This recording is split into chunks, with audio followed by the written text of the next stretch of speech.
Hi everyone, नमस्कार। मेरा नाम है रीना और मैं हूँ उत्तराखंड से। स्वागत है आपका मेरा छोटे से किचन में। तो दोस्तों, जैसे कि आप सब लोगों को पता है कि मैं आप लोगों से साझा करती हूँ अपने जीवन के काम में आने वाले अनुभवों को, कैसे मैं अपने कामों के द्वारा ज्ञान को सीखती हूँ। प्राप्त तो नहीं बोल सकते, लेकिन सीखती हूँ। तो जब मैं अभी दाल फ्राई कर रही थी तो आप सभी को जैसे कि पता है कि दाल को स्वादिष्ट बनाने के लिए हम कुछ वस्तुओं का उपयोग करते हैं, जैसे कि प्याज, टमाटर और मसाले वगैरह, है ना।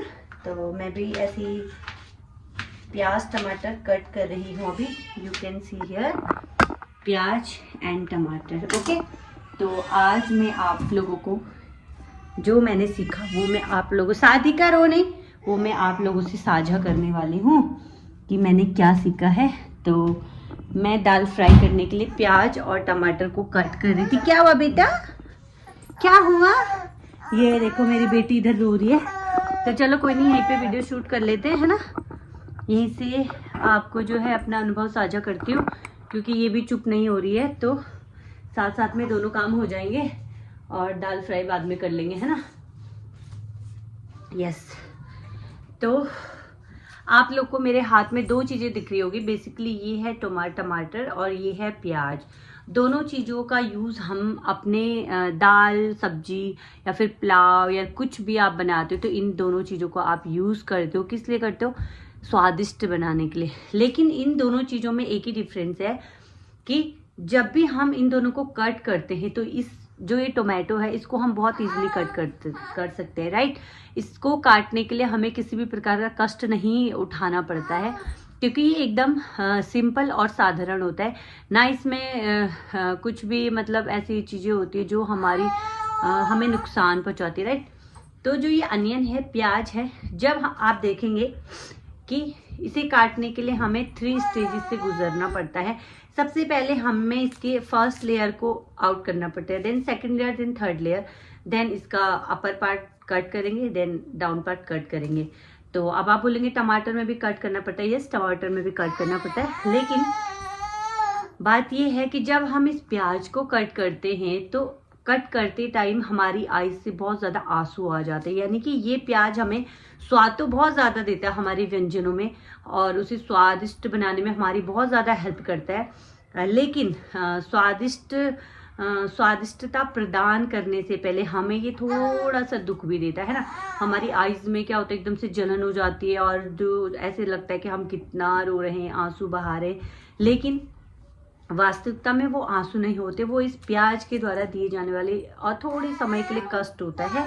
तो जो हम सहन करते हैं ना, क्योंकि हम ये नहीं बोलते कि ये प्याज मैं नहीं काटूंगा दोबारा क्योंकि इससे मेरी आईज में आंसू आ रहे, मुझे तकलीफ हो रही है। ऐसा इसलिए नहीं बोलते क्योंकि हमें पता है कि अगर हम प्याज को नहीं काटेंगे तो डेफिनेटली हम अपने भोजन को स्वादिष्ट कैसे बनाएंगे। प्याज तो चाहिए ही चाहिए, है ना। तो इसी प्रकार हमारा जीवन भी है। जीवन हमें क्या देता है? भगवान हमारी लाइफ का जो गुरु होता है, जिसने हमें ये जीवन दिया है, ये जीवन जीने के साथ साथ उन्होंने हमें क्या दे रखा है? थोड़ा सा दुख और थोड़ा सा सुख दे रखा है। हाँ बेबी, 1 मिनट, ये थोड़ा सा हमें दुख और थोड़ा सा सुख देते हैं। अब होता क्या है कि क्षणिक भर के लिए हमारे जीवन में क्या होता है, दुख आता है। जैसे कि प्याज को कट करते समय हमारी आंखों में आंसू आ जाते हैं, हमारी आईज जलन करने लग जाती है। वैसे ही हमारे जीवन में क्या होता है, क्षणिक भर के लिए दुख आते, 1 महीना, 2 महीना, 1 साल, लेकिन एक समय के पश्चात वो दुख अपने आप गायब हो जाता है, हमें पता भी नहीं चलता है। वो दुख गायब कैसे होता है? या तो हम उसे भूल जाते हैं, या तो हम उससे दोस्ती कर लेते हैं, और या तो क्या होता है, वो दुख सुख में बदल जाता है। तो ठीक इसी प्रकार क्या है कि हमें ऐसा लगता है कि मतलब हमारा जो दुख है वो बहुत बड़े समय के लिए, हमारा सुख है वो बहुत कम समय के लिए, लेकिन ऐसा नहीं होता है। जैसे कि इस प्याज के द्वारा दिया जाने वाला कष्ट क्षणिक भर के लिए होता है, वैसे भगवान जी के द्वारा दिया जाने वाला दुख हमारे जीवन में क्षणिक भर के लिए होता है और एक समय के पश्चात वो जाता ही जाता है। तो मुझे पर्सनली ऐसा लगता है कि जैसे हम इस प्याज को अपने भोजन में सम्मिलित करने के लिए इस प्याज के द्वारा दिए जाने वाले कष्टों को सहन करते हैं, वैसे ही हमें भगवान के द्वारा दिए जाने वाले क्षणिक भर के दुखों से दोस्ती कर लेनी चाहिए, उसे स्वीकार कर लेना चाहिए, उसे अपने जीवन में ऐसे ही लेना चाहिए जैसे कि भगवान ने हमें प्रसाद स्वरूप दिया है ना, ताकि हमें उस दुख का भी पता न चले और आने वाले सुख की हम प्रतीक्षा करें और दुख और सुख में एकदम बैलेंस बना के चलें। तो आज का मेरा अनुभव बस इतना ही था। होप कि आप लोगों को पसंद आएगा। और गाइज मैं कोई मोटिवेशनल स्पीकर नहीं हूँ, बस मुझे जो फील होता है अपने कामों के द्वारा, क्योंकि मैं एक साधारण सी गृहिणी हूँ। हाँ, मैंने एजुकेशन बहुत सारी ली हुई है, मैं अपने इंट्रो में बताऊंगी कि मैंने क्या पढ़ा हुआ, क्या करती हूँ।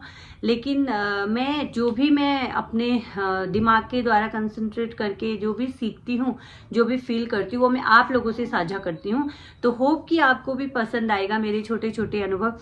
और प्लीज़ अगर आपको पसंद आता है तो लाइक, शेयर और सब्सक्राइब ज़रूर करें और बेल आइकन को ज़रूर दबाएं, ताकि मुझे मोटिवेशन मिले और मैं आप लोगों से अपने सारे अनुभवों को साझा करूं। तो इधर से मेरी बेटी जो है ये खा रही है और बस अब मैं जा रही हूँ किचन में, दाल फ्राई करती हूँ। तो बस आप भी बनाए स्वादिष्ट सा भोजन अपने लिए और अपने जीवन के दुख और सुख को जो है एक ही तराजू में तोल के देखिए या दोनों को समानता से अपनाइए। तो आप देखें कि जीवन जो है वो बहुत ज़्यादा खुशहाल हो जाएगा। धन्यवाद।